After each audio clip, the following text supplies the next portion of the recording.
پس از پیشنهاد پرزیدنت فدراسیون فوتبال تاجیکستان رئیس شهر دوشنبه محترم رستم امامعلی، سازمان ملل متحد قطعنامه را درباره اعلان نمودن 25 می همچون روز جهانی فوتبال قبول کرد.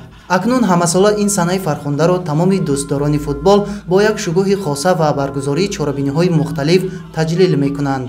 با افتخار سزاوار تجلیل نمودن روز جهانی فوتبال در ورزشگاه مرکزی شهر ترسونزاده فستیوال فوتبال دایر گردید.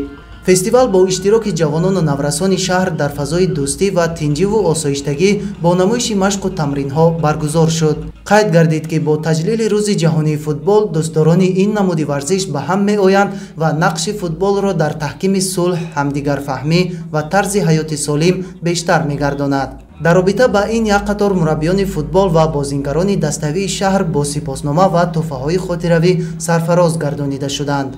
با تشبث مقامات اجرایی حکومت دولتی شهر ترسونزاده، اینچنین شرکت آلومینی توجیه کلوب سردار و بخش کار با جوانان ورزشی شهر ترسونزاده یک فستیوالی که در آن زیاده از 200 نفر کودکان و نورسان اشتراک کردند تشکیل کرده شد. اینچنین در این فستیوال از طرف مقامات محلی و شرکت آلومینی توجیه به نورسان و کودکان تحفه‌های خودروی تقدیم کرده شد. ورزش رقم 1 فوتبال بین تمام قشرهای جامعه محبوبیت خاص داشته از خرد تا بزرگ به آن رغبت زیاد دارند. در تاجیکستان نیز علاقمندان و دسته‌های فوتبال سال از سال بیشتر شده با ساخته با استفاده دادن ورزشگاه‌ها و میدانچه‌های زمانوی در شهرک و دهات جلب ساکنان به فوتبال افزون می‌گردد. با نظرداشت این سنه فرخنده و جهت فراهم آوردن شرایط مناسب مشق و تمرین، عمومی‌گردانی ورزش، ترغیب طرز حیات سالم و هرچی بیشتر فرا گرفتن جوانان و نورسان به فوتبال در محله یکم شهر با سهم صاحبکار وطندوست 2 عدد میدانچه بالا پوشیده ورزشی مورد بهره برداری قرار داده شد.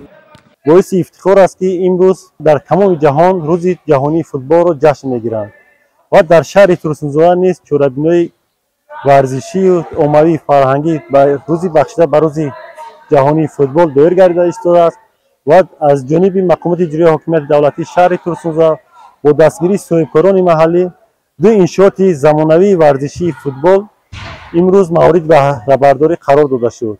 همکنون جوانان و نورسان می توانند در وقت‌های خالگی به این میدانچه‌های زمانوی آمده به فوتبال مشغول شوند و جسم خود را سالم و بردم نگاه دارند.